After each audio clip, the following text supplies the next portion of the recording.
Je m'appelle Chloé, j'ai 32 ans. Et jusqu'à il y a peu, je pensais avoir une famille. Peut-être pas parfaite, mais une famille quand même. Ce jour-là, j'étais assise dans mon appartement lumineux de Bordeaux, un sourire aux lèvres. Le soleil de juillet filtrait à travers les grandes fenêtres, illuminant la poussière dansante. Sur mon calendrier mural, 2 semaines étaient fièrement encerclées en rouge, vacances CAP Ferret. C'était notre rituel, notre tradition sacrée. Depuis ma naissance, chaque été, nous nous retrouvions tous dans la vieille maison de mes grands-parents, une magnifique villa face à l'océan. C'était plus qu'une maison, c'était le cœur de notre famille, le coffre-fort de nos souvenirs les plus précieux. C'est là que papy m'avait appris à reconnaître les constellations, là que j'avais partagé mes premiers secrets avec ma petite sœur, Léa. Chaque recoin de cette maison sentait le sel, le sable chaud et l'insouciance de l'enfance. J'avais déjà posé mes congés, j'avais déjà commencé à rêver aux longues après-midi sur la plage et aux dîners animés sur la terrasse. Mon téléphone a vibré, affichant le nom, maman. J'ai décroché avec entrain. Salut maman. J'étais justement en train de penser à la liste des courses pour le Cap. Sa voix m'a coupé. Chloé, ma chérie. Écoute, il faut que je te parle. Il y avait une fausse note dans sa voix, une sorte de tristesse forcée qui a immédiatement déclenché une alarme silencieuse en moi. Mon estomac s'est noué. Il s'est passé quelque chose? Papa va bien?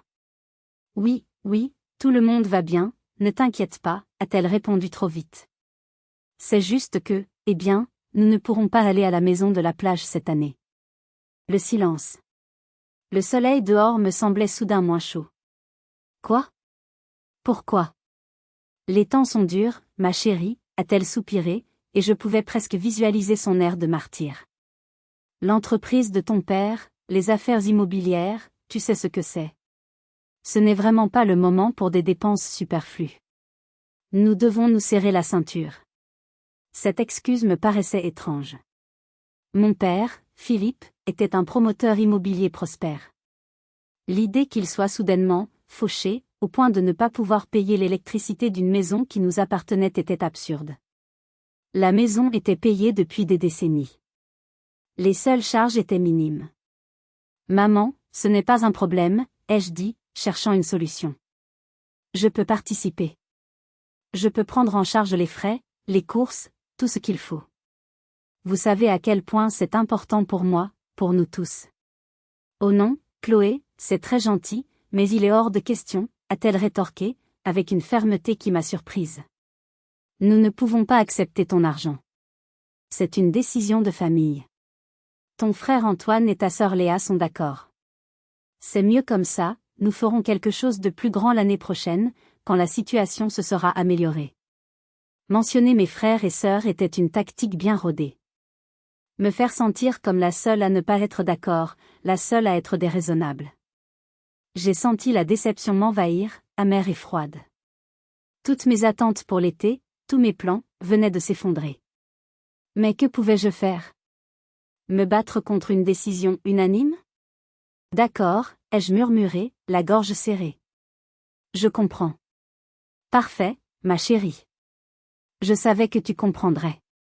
Écoute, je dois te laisser, ton père a besoin de moi pour de la paperasse. On se parle vite. Je t'embrasse. Le clic de fin d'appel a résonné dans le silence de mon appartement. Je suis restée là, le téléphone à la main, fixant le calendrier. Les cercles rouges me semblaient maintenant moqueurs. Une sensation étrange persistait. Ce n'était pas seulement de la déception. C'était un sentiment de malaise, comme si une pièce du puzzle manquait. L'appel avait été trop rapide, les excuses trop vagues, le refus de mon aide trop catégorique. J'ai essayé de chasser ces pensées, me disant que j'étais simplement triste et que je cherchais des raisons compliquées à une situation simple. Je me suis dit que je devais faire confiance à ma propre mère. Je ne savais pas encore que cette confiance était précisément ce qu'ils utilisaient contre moi.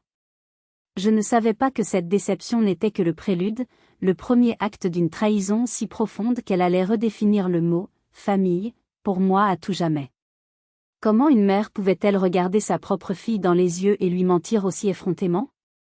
C'est une question que je me poserai encore et encore. Mais la vraie question n'était pas comment, mais pourquoi. Et la réponse à cette question était bien plus sombre que tout ce que j'aurais pu imaginer. L'annulation de nos vacances a laissé un vide étrange dans mon esprit. Ce malaise persistant m'a ramené 6 mois en arrière, à un autre moment où j'avais fait une confiance aveugle à ma famille, et plus particulièrement à mon père. Cet hiver-là, j'étais sur le point de réaliser l'un de mes plus grands projets professionnels. J'avais travaillé sans relâche, économisant chaque centime, pour réunir une somme conséquente. Mon objectif, investir dans une jeune start-up spécialisée dans les technologies vertes. J'avais passé des semaines à étudier leur modèle économique, j'avais rencontré les fondateurs, j'étais convaincu de leur potentiel. C'était plus qu'un simple investissement, c'était un projet qui me passionnait, une chance de participer à quelque chose qui avait du sens. J'étais euphorique, prête à signer les papiers. Un soir, j'ai dîné avec mes parents pour leur annoncer la nouvelle. J'espérais leur fierté, peut-être même leur félicitation. Au lieu de cela, j'ai eu droit à un interrogatoire en règle de la part de mon père. Assis en face de moi, avec son air de patriarche bienveillant qu'il maîtrisait à la perfection, il a commencé son travail de sape. « Chloé, ma fille », a-t-il commencé d'un ton mielleux. « Je suis fier de voir ton ambition. Mais ce monde des startups, c'est la jungle. Tu es sûr de ton coup? Tu as vérifié leurs comptes? Leur endettement? Oui, papa, ai-je répondu avec confiance. J'ai tout analysé. Le potentiel est énorme. Il a secoué la tête lentement, un petit sourire condescendant au coin des lèvres. Le potentiel. Tout le monde parle de potentiel. La réalité, c'est que 9 startups sur 10 font faillite dans les 3 ans.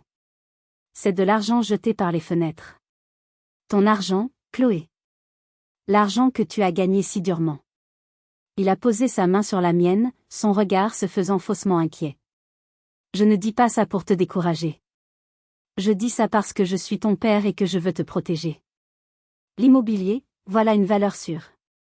La pierre, ça ne ment pas. Garde tes économies pour un apport, achète un appartement. C'est plus sage. Plus prudent. Ma mère, à côté, hochait la tête en signe d'approbation. Ton père a raison, ma chérie. Il a de l'expérience, tu devrais l'écouter. Leur discours a instillé le doute en moi. Mon enthousiasme a commencé à s'effriter, remplacé par la peur. Et s'il avait raison? Et si je perdais tout? C'était mon père, après tout. Un homme d'affaires accompli. Il ne voulait que mon bien, n'est-ce pas? Submergé par ses arguments et manquant de confiance en moi face à son assurance inébranlable, j'ai cédé. Le lendemain, j'ai appelé les fondateurs de la start-up et j'ai annulé mon investissement. J'ai ressenti un pincement au cœur, mais je me suis convaincu que c'était la décision d'adulte à prendre. 3 mois plus tard, la start-up a annoncé un partenariat majeur avec un grand groupe énergétique. Leur valeur a explosé. Ils étaient partout dans la presse économique. Mon investissement initial aurait été multiplié par 10. J'ai ressenti une vague de regret si intense qu'elle m'a coupé le souffle. Mais le pire était à venir. Quelques semaines plus tard, je déjeunais avec une vieille amie qui travaillait dans le secteur financier. Au détour de la conversation, elle a mentionné la fameuse start-up. C'est fou leur succès, a-t-elle dit. Un de nos clients a eu le nez creux. Une petite société d'investissement privé, gérée par un certain Philippe, il a raflé une grosse part du capital juste avant l'annonce du partenariat. Le nom m'a glacé le sang. Philippe, ai-je demandé, la voix tremblante. Elle a haussé les épaules. Oui, Philippe, attends, je ne me souviens plus du nom de famille. Ah si, c'est le même que le tien. Philippe. Je n'avais pas besoin qu'elle finisse sa phrase. Mon père. Il ne m'avait pas seulement conseillé de ne pas investir. Il m'avait manipulé pour écarter une concurrente potentielle et prendre ma place. Il avait vu l'opportunité, et au lieu de la partager ou de me soutenir, il me l'avait volée. Quand je l'avais confronté, il avait balayé mes accusations d'un revers de main, parlant de « pure coïncidence » et me traitant de paranoïaque.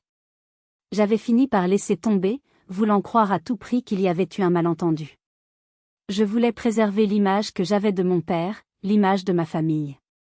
Assise dans mon appartement après l'appel de ma mère, ce souvenir est revenu avec une clarté brutale. Le même schéma se répétait.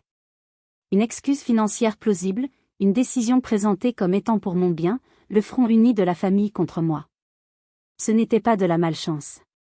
Ce n'était pas une coïncidence. C'était une stratégie. Mais pourquoi? Pourquoi aller jusqu'à m'exclure des vacances? Quel était leur but final?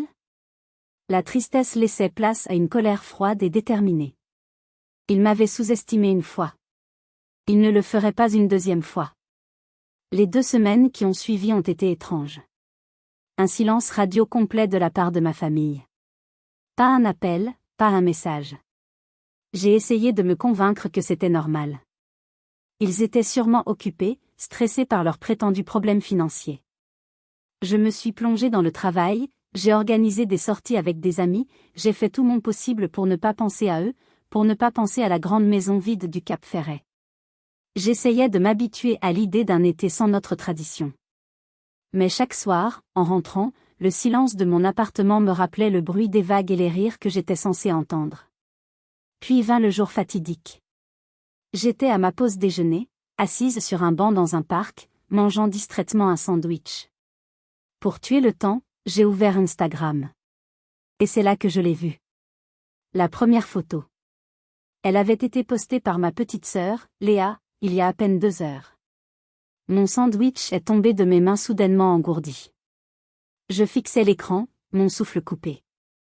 C'étaient eux. Tous. Mon père, Philippe, ma mère, Isabelle, mon frère, Antoine, et Léa. Ils étaient sur la terrasse de notre maison du Cap Ferret. Ils levaient leur verre de rosé, souriant à l'objectif, le soleil couchant peignant le ciel de couleurs dorées et pourpres derrière eux. C'était la photo de début de vacances parfaite. La photo que nous prenions chaque année. La légende disait, le début parfait de nos vacances familiales annuelles. Santé. #famille, #bonheur, #tradition, #Cap Ferret. Mon cerveau a refusé de comprendre pendant une seconde. Ça ne pouvait pas être réel. C'était un cauchemar. J'ai cligné des yeux, espérant que l'image disparaisse. Mais non, elle était toujours là. La table en teck que papy avait construite. Les hortensias bleues de ma grand-mère en arrière-plan. Le sourire suffisant de mon père. Il n'avait pas annulé les vacances. Il m'avait juste annulé, moi. Mes mains tremblaient si fort que j'avais du mal à tenir le téléphone. Avec une sensation de nausée grandissante, j'ai cliqué sur le profil de Léa. D'autres photos. Une story montrant Antoine au barbecue, retournant des saucisses avec une dextérité experte. Une autre montrant mon père débouchant une bouteille de champagne, le bouchon volant dans les airs.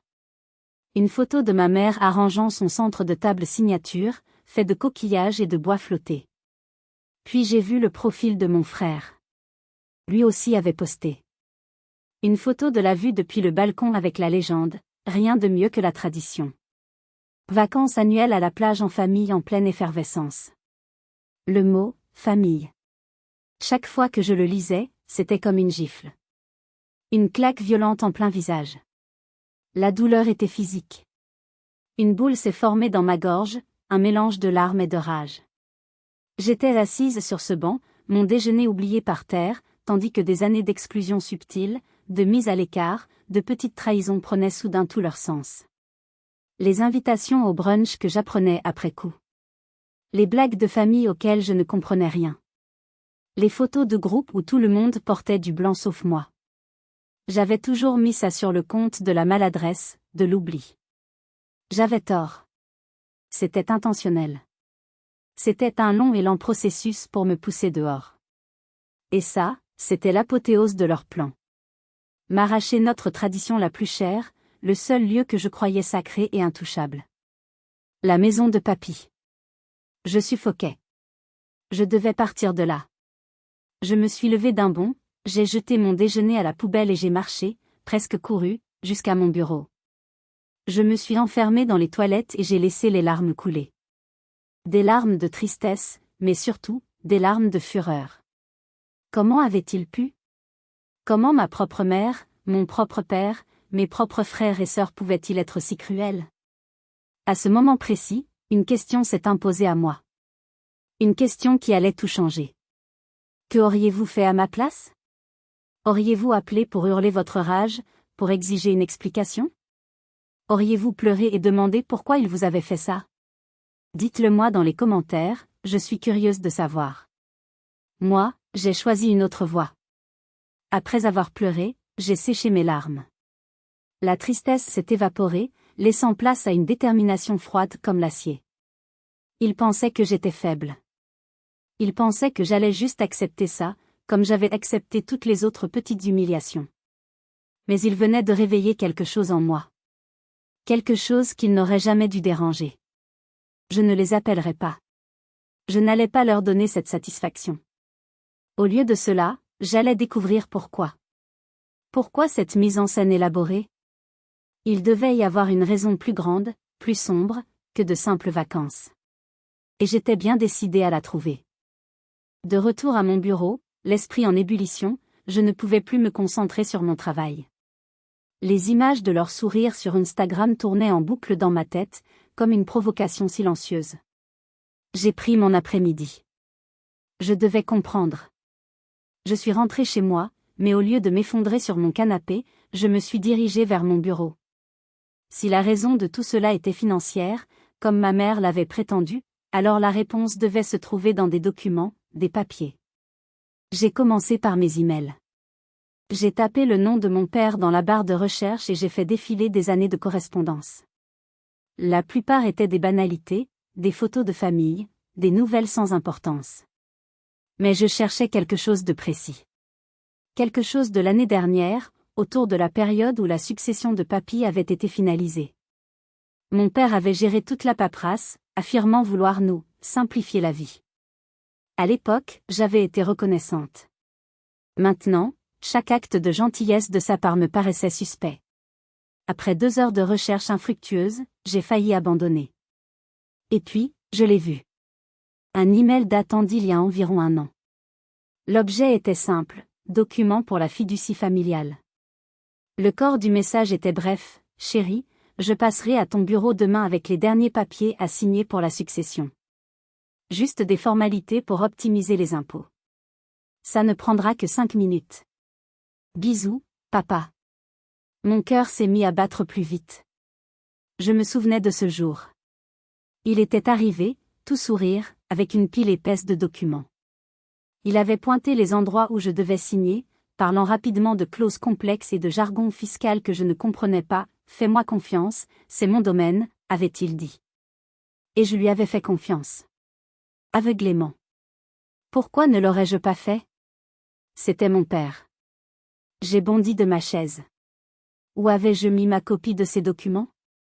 J'ai commencé à fouiller frénétiquement dans mes classeurs. Administration, impôts, banque. Enfin, dans un dossier intitulé « Famille, héritage », je l'ai trouvé. Une copie carbone de la liasse de papier. Mes mains tremblaient en les sortant. J'ai commencé à lire. Pas les grandes lignes que mon père m'avait expliquées, mais les petits caractères. Les clauses que j'avais ignorées. Et là, à la page 12, paragraphe 3, alinéa B, la vérité m'a sauté au visage. C'était une phrase dense, écrite dans un langage juridique conçu pour être obscur. Mais le sens était clair. En signant ce document, je n'avais pas seulement accepté une restructuration fiscale. J'avais, sans le savoir, accepté de transférer ma part indivise de la propriété du Cap Ferret à une société civile immobilière nouvellement créée. Une SCI dont les seuls actionnaires majoritaires et gérants étaient mes parents, Philippe et Isabelle. J'ai dû relire la phrase 3 fois pour y croire. Il m'avait dépossédé.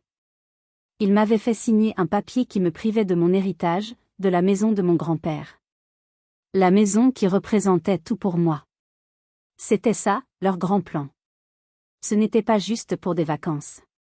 C'était pour prendre le contrôle total, pour m'effacer non seulement des photos, mais aussi des titres de propriété. Voilà pourquoi ils se sentaient si libres de m'exclure. Légalement, je n'étais plus qu'une invitée potentielle dans ma propre maison de famille. La nausée est revenue, plus forte cette fois. Et puis, au milieu de cette vague de trahison, une autre voix a émergé. Une voix douce et familière. La voix de mon papy. Je l'ai revu, lors de notre dernier Noël ensemble. Il était affaibli par la maladie, mais ses yeux étaient toujours aussi vifs et perçants.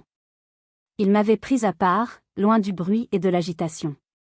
Chloé, mon trésor, avait-il murmuré, sa main ridée serrant la mienne.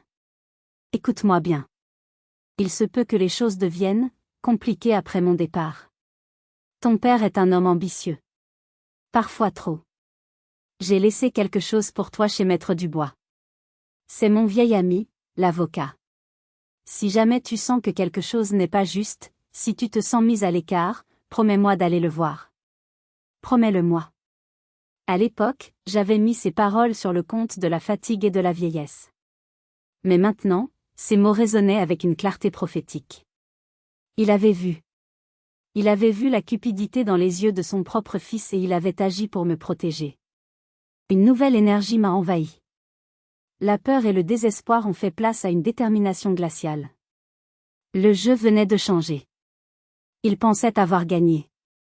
Mais ils avaient oublié une chose, ils jouaient peut-être aux échecs, mais mon grand-père venait de me révéler que j'avais une reine cachée dans ma manche. J'ai attrapé mon téléphone, mes doigts ne tremblaient plus. J'ai cherché le numéro du cabinet de Maître Dubois. Il était temps de découvrir quel était l'atout secret que papy m'avait légué. J'ai obtenu un rendez-vous avec Maître Dubois pour le lendemain matin à 9 heures précises. La secrétaire avait d'abord été hésitante, parlant d'un agenda surchargé. Mais quand j'ai prononcé la phrase que mon grand-père m'avait suggérée, dites-lui que c'est au sujet des dernières volontés de son plus vieil ami, j'ai obtenu le rendez-vous sans plus de questions. Cette nuit-là, je n'ai quasiment pas dormi. Chaque notification de mon téléphone était une nouvelle torture. Une nouvelle photo de Léa posant sur la plage, un nouveau boomerang d'Antoine plongeant dans l'océan. Chaque image était une nouvelle trahison, un rappel brutal de ce qu'ils m'avaient volé. Mais au lieu de me briser, leur bonheur arrogant ne faisait que renforcer ma résolution. Le lendemain matin, j'étais devant la porte en chêne massif du cabinet de Maître Dubois 5 minutes en avance. C'était un vieil homme élégant, avec des cheveux blancs impeccablement coiffés et des yeux bleus vifs qui pétillaient d'intelligence. Il m'a accueilli avec une chaleur paternelle. « Chloé. Je savais que ce jour viendrait, dit-il en me serrant la main. Votre grand-père était l'homme le plus loyal et le plus prévoyant que j'ai jamais connu. Asseyez-vous. » Son bureau était tapissé de livres de droit, l'air sentait le cuir et le vieux papier. Un havre de paix et de sérieux qui contrastait avec le chaos dans ma tête. Je lui ai tout raconté. L'appel de ma mère, les photos sur Instagram, et surtout, la découverte du document de la SCI. Je lui ai tendu ma copie. Il l'a à peine regardée. Je sais, dit-il simplement. Votre père m'avait contacté à l'époque pour que je supervise cette transaction. J'ai refusé. Il a dû trouver un avocat moins scrupuleux. Il s'est levé et s'est dirigé vers un grand coffre-fort mural. Il l'a ouvert et en a sorti une enveloppe épaisse, scellée à la cire. Mon nom était écrit dessus, de l'écriture tremblante mais reconnaissable de mon grand-père. Votre grand-père m'a fait jurer de ne vous donner ceci que lorsque vous viendriez à moi de votre propre chef, après avoir senti une injustice, a expliqué Maître Dubois. Il voulait que vous découvriez la vérité par vous-même, pour que vous compreniez la véritable nature des gens qui vous entourent. J'ai ouvert l'enveloppe avec des mains fébriles. À l'intérieur, il y avait une lettre et plusieurs documents officiels. J'ai d'abord lu la lettre de papy. Ma Chloé chérie. Si tu lis ces mots, c'est que mes craintes se sont réalisées. Je suis désolée que tu aies à traverser cette épreuve. J'ai toujours su que l'argent pouvait corrompre les meilleures intentions, et ton père, que j'aime, a toujours eu une faiblesse pour le pouvoir et le contrôle. Je n'ai pas pu changer sa nature, mais j'ai pu te protéger. La maison elle-même est peut-être légalement dans leur SCI, mais une maison n'est rien sans un moyen d'y accéder. Tu trouveras ci-joint les documents qui le prouvent. Sois forte. Sois intelligente. Ne laisse personne te prendre ce qui te revient de droit. Avec tout mon amour, papy. Les larmes me sont montées aux yeux, mais c'étaient des larmes de gratitude, pas de tristesse. J'ai ensuite examiné les autres documents avec Maître Dubois. Et là, j'ai compris le génie de mon grand-père. Il avait, des années avant sa mort, divisé la propriété en plusieurs parcelles cadastrales distinctes. La maison était sur une parcelle. Mais la longue allée privée qui reliait la maison à la route principale était une autre parcelle. Et le quai privé où la famille amarrait ses bateaux était une troisième. Et ces deux parcelles cruciales, l'accès à la terre et l'accès à la mer, il ne les avait pas incluses dans la fiducie familiale. Au lieu de cela, il avait utilisé une vieille loi française pour créer ce qu'on appelle une servitude de passage. En termes simples, m'a expliqué Maître Dubois, ses yeux brillants de malice, la SCI de vos parents est propriétaire des murs de la maison. Mais vous, Chloé, et vous seule, êtes propriétaire du droit de passage sur le chemin et de l'usage du quai. Sans votre autorisation explicite et écrite, personne ne peut légalement emprunter cette allée, ni garer une voiture, ni amarrer un bateau. La maison est une île, et vous en contrôlez tous les ponts. Un rire m'a échappé. Un rire de pur soulagement et de joie féroce.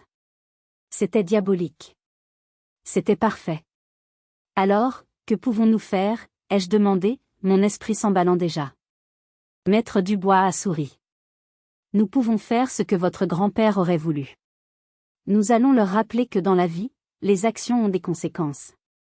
Nous avons passé le reste de la matinée à élaborer une stratégie. Nous avons rédigé des courriers officiels, contacté un huissier de justice et préparé chaque étape. Quand j'ai quitté son bureau, je n'étais plus une victime. J'étais armée. J'avais la loi de mon côté, et la bénédiction de mon grand-père. Mon téléphone a vibré. Une nouvelle story de Léa. Une vidéo d'elle se prélassant au bord de l'eau avec la légende « Encore une journée parfaite au paradis ». Dièse vie de rêve. Profitant bien, petite sœur, ai-je murmuré à mon téléphone. Parce que ton paradis est sur le point de devenir un enfer. Le plan a été mis à exécution le soir même. La première étape était simple, mais dévastatrice, couper leur lien avec le monde extérieur. Maître Dubois a fait appel à un huissier de justice local qui, en fin d'après-midi, s'est présenté à l'entrée de l'allée privée. Il y a planté un panneau officiel, clair et sans équivoque, passage privé, accès strictement interdit sans autorisation du propriétaire du droit des passages, référence, acte notarié numéro. Il a ensuite fait installer une chaîne solide et un cadenas entre les deux piliers de pierre qui marquaient l'entrée de la propriété. Légalement, ils étaient piégés. J'étais chez moi, dans mon appartement à Bordeaux, en train de préparer un dîner simple. J'ai délibérément mis mon téléphone en mode haut-parleur sur le comptoir de la cuisine. J'attendais. Je n'ai pas eu à attendre longtemps.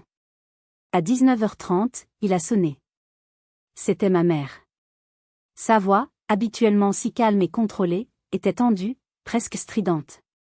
Chloé. Chérie, il se passe quelque chose de très, très étrange ici.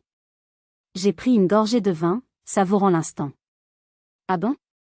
Quel genre de choses étranges, maman, ai-je demandé avec la plus grande innocence. Eh bien, nous voulions sortir pour dîner, nous avions une réservation, et l'allée est bloquée. Il y a une chaîne, un panneau. Ça parle d'un acte notarié, c'est ridicule. On ne peut pas sortir les voitures. Philippe est furieux, il essaie de joindre la mairie, mais personne ne répond à cette heure. En arrière-plan, j'entendais la voix forte de mon père, aboyant des ordres à quelqu'un, probablement à mon frère Antoine. J'entendais aussi les jérémiades de Léa. C'était une douce musique à mes oreilles. J'ai marqué une pause, laissant le silence s'étirer, la laissant mariner dans son anxiété. Puis, j'ai lâché la bombe. Bloqué, tu dis? C'est terrible, ai-je dit, ma voix soudainement froide comme la glace. Presque aussi terrible que de découvrir que toute sa famille est partie en vacances en secret après vous avoir menti en disant que tout était annulé à cause de problèmes d'argent. Un silence de mort. Je pouvais presque entendre les rouages tourner dans sa tête, la panique s'installer. Tu es au courant, a-t-elle balbutié. Instagram est une plateforme très publique, maman. Les photos sont magnifiques, au fait. Vous avez tous l'air si heureux. Si, complet. Le sarcasme dans ma voix était tranchant comme un rasoir. Chloé, écoute, je peux expliquer. Oh, je suis sûre que tu le peux, l'ai-je coupé. Mais garde tes explications. Je ne suis pas d'humeur à les entendre. Vous vouliez des vacances en famille exclusive? Vous les avez. Profitez bien de votre petit paradis isolé. J'espère que vous avez fait suffisamment de courses. Mais Chloé, attends. C'est toi qui as fait ça? Comment? Vous m'avez appris une leçon importante, maman. On récolte ce que l'on sème.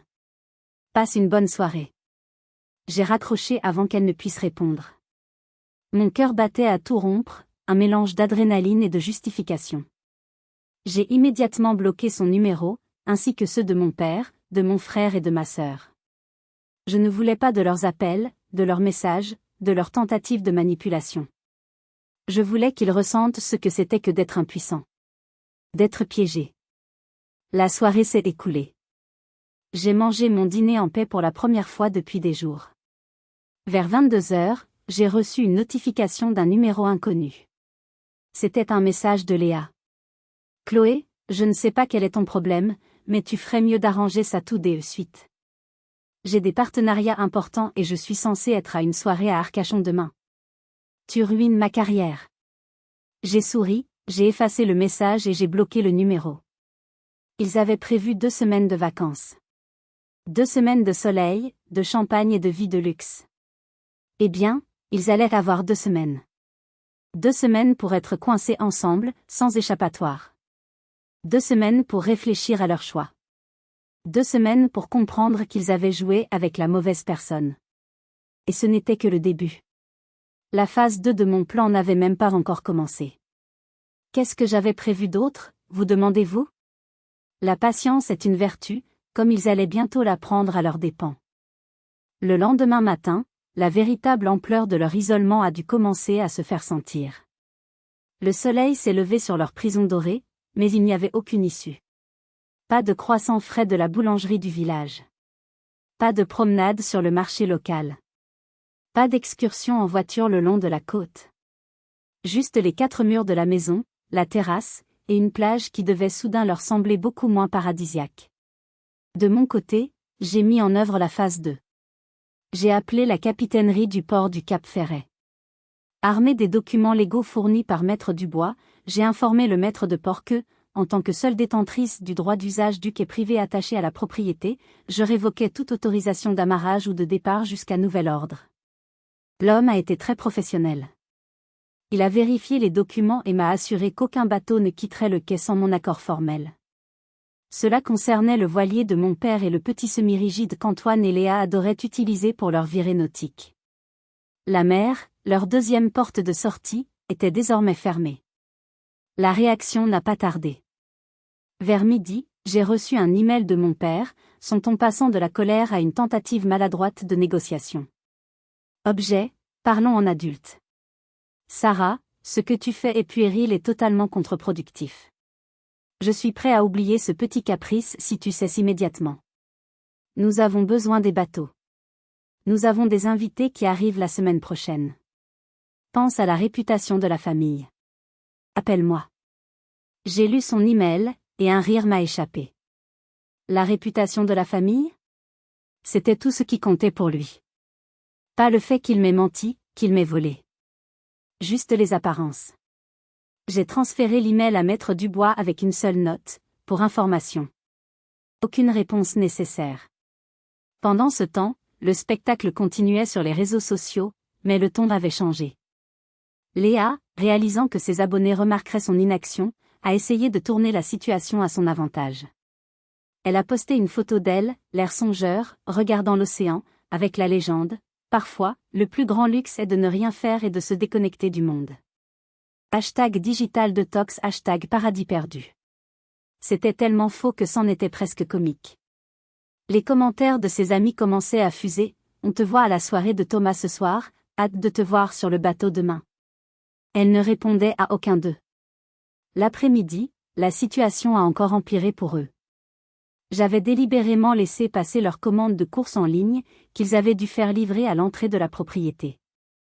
Le livreur, ne pouvant pas entrer, a déposé les caisses sur le bord de la route, à près de 4 km de la maison par le chemin le plus court.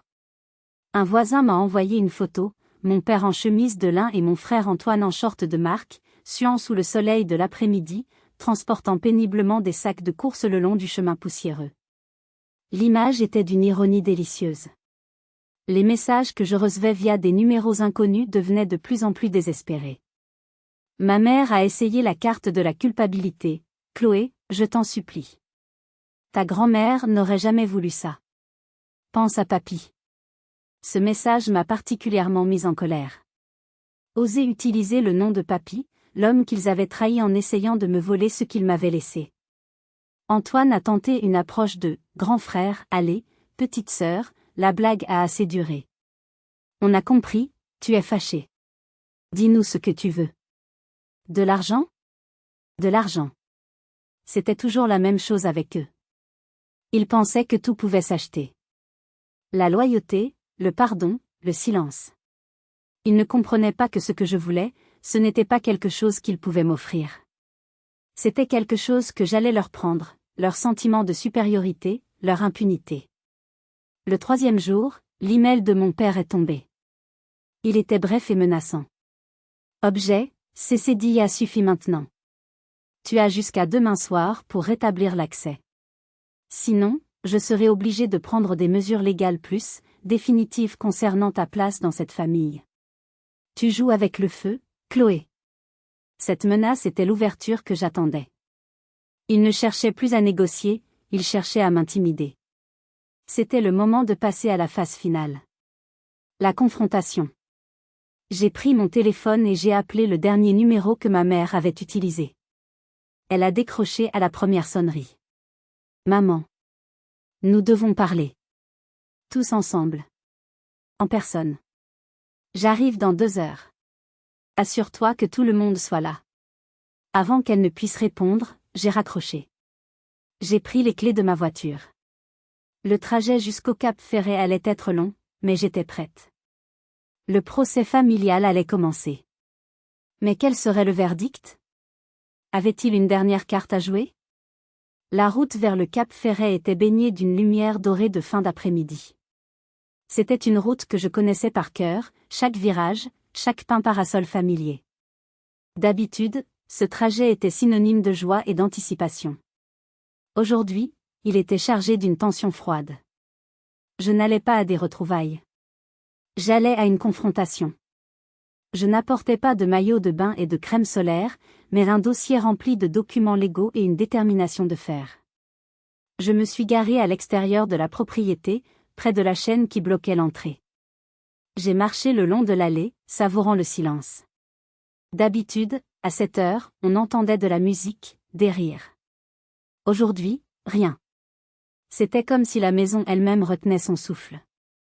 Ils étaient tous sur la terrasse, exactement comme sur les photos Instagram.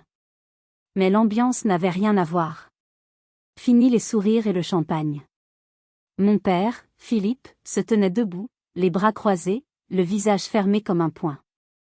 Ma mère, Isabelle, était assise sur un canapé, l'air hagard, tordant un mouchoir entre ses mains. Antoine était affalé sur une chaise, le regard dans le vide, et Léa me foudroyait du regard depuis l'autre bout de la terrasse, son visage bouffi par la colère et sans doute les larmes. Le silence était pesant, seulement brisé par le bruit lointain des vagues. C'est mon père qui l'a rompu le premier, sa voix dure comme la pierre. Alors te voilà. Tu es contente de toi ? Tu as réussi ton petit spectacle ? Je suis restée debout, au centre de la terrasse, les forçant à lever les yeux vers moi. Je ne suis pas ici pour un spectacle, papa. Je suis ici pour une discussion que nous aurions dû avoir il y a bien longtemps. Une discussion ? A raillé Léa d'une voix plaintive. Tu appelles ça une discussion ? Tu nous emprisonnes, tu ruines mes vacances, ma carrière. Ta carrière, ai-je répondu, un rire sec m'échappant. Parlons plutôt de l'héritage que vous avez essayé de me voler. Parlons du document que tu m'as fait signer, papa. Celui qui me retirait tous mes droits sur cette maison. C'était pour optimiser les impôts, c'est ça ? Le visage de mon père s'est durci, mais il n'a pas nié. Ma mère a baissé les yeux, incapable de soutenir mon regard. C'était une mesure de protection pour le patrimoine familial, a grogné mon père. Quelque chose que tu ne peux pas comprendre. Oh, je comprends très bien, ai-je rétorqué, ma voix montant d'un cran. Je comprends que vous m'avez menti, manipulé et dépossédé. Vous m'avez traité comme une étrangère, une pièce rapportée, bonne à écarter quand ça vous arrange. Mais maintenant que vous êtes coincé, soudainement, vous voulez discuter? Ma mère a enfin parlé, sa voix tremblante. Chloé, ma chérie, on n'a jamais voulu te faire de mal. C'était une erreur. Une erreur, ai-je crié, la colère brisant ma façade de calme. Oublier de m'inviter à dîner, c'est une erreur. Me mentir en face sur l'annulation des vacances, me faire signer un document frauduleux pour me voler la maison de papy, ce n'est pas une erreur. C'était calculé. C'était cruel. Antoine s'est levé.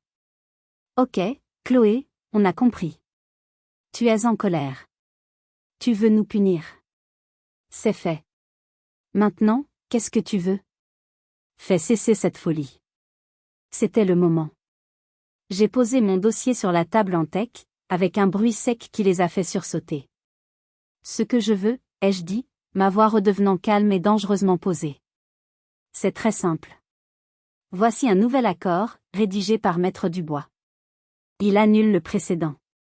Il restructure la SCI pour que nous soyons tous les 4 actionnaires à parts égales. Chaque décision majeure concernant la vente ou la modification de la propriété nécessitera une signature unanime. Fini les coups dans le dos. Fini les secrets. Soit nous sommes une famille sur le papier comme dans la vie, soit nous ne sommes rien du tout. Mon père a arraché les papiers de la table. Il les a parcourus, son visage passant de la colère à l'incrédulité. C'est du chantage, a-t-il sifflé. J'appelle ça un rééquilibrage, ai-je corrigé. Il a ri. Un rire méprisant et amer. Et si je refuse? Si nous refusons tous? Tu vas nous laisser pourrir ici? J'ai soutenu son regard sans ciller. C'est une option. Mais j'en ai une autre. Il a levé un sourcil, arrogant. Vraiment? Et laquelle? Il pensait avoir encore le contrôle. Il pensait que sa seule menace était de rester coincé quelques jours de plus. Il ne savait pas que le vrai piège n'était pas cette chaîne à l'entrée de l'allée. Le vrai piège était dans le dossier que je tenais encore à la main. Alors, papa, ai-je dit lentement. Signez les papiers. Ou nous passons au plan B. Et crois-moi, tu ne veux vraiment pas connaître le plan B. L'arrogance de mon père ne s'est pas évaporée. Elle s'est transformée en une fureur glaciale. Il a jeté les papiers sur la table avec un dédain théâtral. Jamais, a-t-il craché, chaque syllabe chargée de mépris. Je ne me laisserai pas manipuler par ma propre fille. Tu n'es rien. Tu n'as rien. Cette petite comédie est terminée. Ma mère a regardé les papiers, puis moi, son visage un masque de supplication silencieuse. Antoine et Léa semblaient attendre que leur père résolve la situation, comme il l'avait toujours fait. Ils étaient habitués à ce qu'ils gagnent toujours. Très bien, ai-je dit calmement. J'ai ouvert la deuxième partie de mon dossier. Puisque tu insistes pour connaître le plan B, le voici. J'ai sorti un document. Ce n'était pas un contrat, mais une copie certifiée conforme du papier que mon père m'avait fait signer un an plus tôt, celui me dépossédant. À côté, j'ai placé une déclaration sous serment de ma part, détaillant les circonstances de la signature, le mensonge sur les formalités fiscales, la pression, l'abus de confiance. Ceci, ai-je expliqué, ma voix claire et précise dans le silence tendu, est une preuve de fraude. D'abus de faiblesse. C'est un délit pénal, papa. Mais ce n'est pas tout. J'ai sorti un deuxième dossier. Celui-ci contenait les preuves de sa manipulation concernant mon investissement raté dans la start-up. Des emails, des relevés montrant sa société écran investissant juste après mon retrait. Et ceci, c'est encore plus grave. C'est la preuve que tu as non seulement escroqué ta propre fille, mais que tu as potentiellement commis un délit d'initié en utilisant des informations pour ton profit personnel. Imagine un peu l'effet de ces informations si elles étaient rendues publiques. J'ai levé les yeux de mes papiers pour le regarder. Pour la première fois de ma vie, j'ai vu de la peur dans les yeux de mon père. La vraie peur. Son teint est devenu cireux. Mon plan B, ai-je continué, sans pitié, est un email, actuellement dans les brouillons de ma boîte mail. La pièce jointe contient tous ces documents. Il y a une liste de destinataires. En premier, il y a les principaux investisseurs de ton entreprise. Tu sais, ceux qui te font confiance avec des millions d'euros. Ensuite, il y a quelques journalistes financiers que je connais. Et pour couronner le tout, le destinataire principal est l'AMF, l'autorité des marchés financiers. Je me demande ce qu'il penserait d'un promoteur immobilier qui fraude sa propre famille. Ta réputation, ta carrière, tout serait terminé. En un seul clic. Un hoquet étranglé est venu de ma mère. Chloé, non, tu ne peux pas faire ça. Je peux, ai-je affirmé. Et je le ferai. À moins que vous ne signiez ces papiers. Ici et maintenant. Je me suis tournée vers Léa, dont le visage était déformé par l'horreur. Et pour toi, Léa, j'ai aussi préparé un petit dossier. Un résumé de cette charmante histoire familiale, prêt à être envoyé à toutes les marques avec lesquelles tu collabores. Je suis sûre qu'elles adoreront s'associer à une influenceuse qui participe à l'escroquerie de sa propre sœur. Adieu les voyages de presse et les produits gratuits. Léa est devenue livide. Antoine, pour la première fois, semblait comprendre la gravité de la situation. Il a regardé notre père, mais l'homme qui lui avait toujours semblé invincible était maintenant chancelant. Le silence est tombé sur la terrasse. Un silence lourd, suffocant. On n'entendait plus que le ressac des vagues, indifférent à notre drame.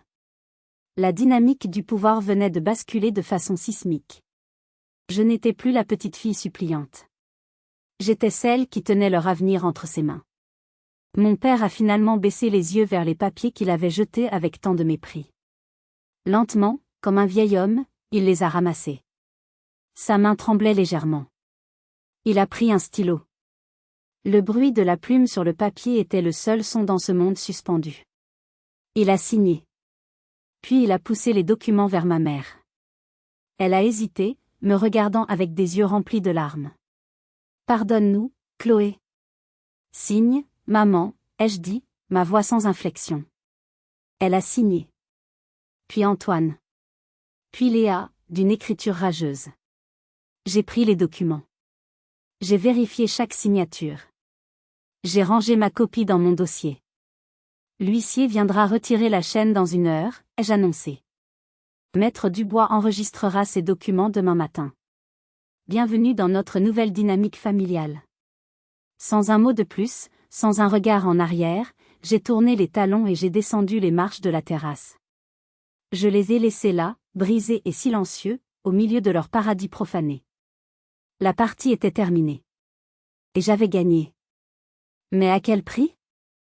En quittant la maison du Cap Ferret, je ne ressentais pas la jubilation que j'avais imaginée. Il n'y avait pas de triomphe éclatant, pas de joie explosive. À la place, il y avait un calme étrange, presque vide. C'était le calme qui suit une longue et terrible tempête. J'ai repris la route vers Bordeaux alors que le soleil disparaissait à l'horizon, laissant le ciel ensanglanté. C'était fini. Le combat était terminé. Dans les jours qui ont suivi, les répercussions de cette confrontation ont commencé à se manifester, non pas par des appels ou des messages, mais par un silence assourdissant. Ils ne m'ont pas contacté. C'était comme si, en signant ces papiers, ils avaient aussi signé l'acte de décès de notre relation. La chaîne a été retirée, comme promis. Leurs vacances se sont terminées dans une atmosphère que je ne pouvais qu'imaginer, lourde de reproches et de rancœur. Puis, les conséquences de mes menaces, même si je n'avais pas eu à les mettre à exécution, ont commencé à faire surface. Je n'ai jamais envoyé cet email. Je n'en ai pas eu besoin. La simple peur que je le fasse a suffi à créer des fissures dans l'empire de mon père. J'ai appris par des contacts que des rumeurs commençaient à circuler dans le milieu des affaires de Bordeaux. Des investisseurs sont devenus nerveux. Un projet majeur de mon père a été mis en attente. Il n'a pas été ruiné du jour au lendemain, mais son aura d'invincibilité avait été brisée. Il saignait, et les requins commençaient à tourner. Pour Léa, le contre-coup a été plus direct. Le stress et le drame l'ont rendue incapable de maintenir sa façade de vie parfaite sur Instagram. Elle a annulé plusieurs partenariats, prétextant un « burn-out ». Sa carrière, construite sur une image d'authenticité factice, a commencé à vaciller. Quant à moi, j'ai trouvé une paix inattendue. Chaque jour sans contact avec eux était un jour de plus où je pouvais respirer librement, sans avoir à anticiper la prochaine manipulation, la prochaine petite trahison. j'ai réalisé que ce que je pleurais n'était pas la famille que j'avais, mais l'idée de la famille que j'avais toujours voulu avoir. Et cette idée était une illusion. Un mois plus tard, Maître Dubois m'a appelé. Chloé, votre père souhaite vous racheter vos parts de la maison. Il offre un très bon prix. J'ai réfléchi un instant. Je pourrais garder mes parts, les forcer à me côtoyer, à traiter avec moi pour chaque décision. Mais pourquoi? La maison n'était plus un symbole de joie. C'était un champ de bataille. Un musée de souvenirs heureux contaminés par des souvenirs amers. Vendez, ai-je dit à Maître Dubois. Vendez tout. Je ne veux plus rien avoir à faire avec eux. L'argent de la vente est arrivé sur mon compte quelques semaines plus tard. C'était une somme considérable. Mais ce n'était pas l'argent qui comptait. C'était le point final. C'était ma déclaration d'indépendance. Ce soir, je suis assise sur le balcon de mon appartement à Bordeaux. Je regarde les lumières de la ville scintiller. J'ai utilisé une partie de l'argent pour lancer ma propre petite entreprise, une société de conseil pour les startups vertes. Je réalise enfin le projet que mon père avait essayé de me voler. Je suis libre. Je ne sais pas si ma famille se remettra un jour de ce qu'il s'est passé. Je ne sais même pas si cela m'importe. J'ai appris une leçon dure mais précieuse. Parfois, le sang ne rend pas les gens une famille. C'est la loyauté, le respect et l'amour qui le font. Et quand ces choses disparaissent, il ne reste qu'un lien biologique vide de sens. Couper les ponts avec des personnes toxiques est l'un des actes d'amour propre les plus difficiles mais les plus nécessaires qui soient, même, et surtout, quand ces personnes sont votre famille. Vous ne leur devez rien qui compromette votre paix intérieure ou votre dignité. Mon histoire est un rappel que vous avez le droit de vous défendre, de fixer des limites et de choisir qui mérite une place dans votre vie. Ils ont essayé de m'effacer, mais au final, c'est moi qui les ai effacés de la mienne. Et pour la première fois depuis des années, mon avenir m'appartient entièrement. Merci d'avoir écouté mon histoire jusqu'au bout. Si elle a résonné en vous, si vous avez déjà vécu une trahison ou si vous avez dû vous battre pour ce qui vous revenait de droit, partagez votre expérience dans les commentaires. Votre histoire compte. N'oubliez pas de liker cette vidéo et de vous abonner à la chaîne pour ne manquer aucune de nos prochaines histoires. Prenez soin de vous, et souvenez-vous de toujours choisir votre paix.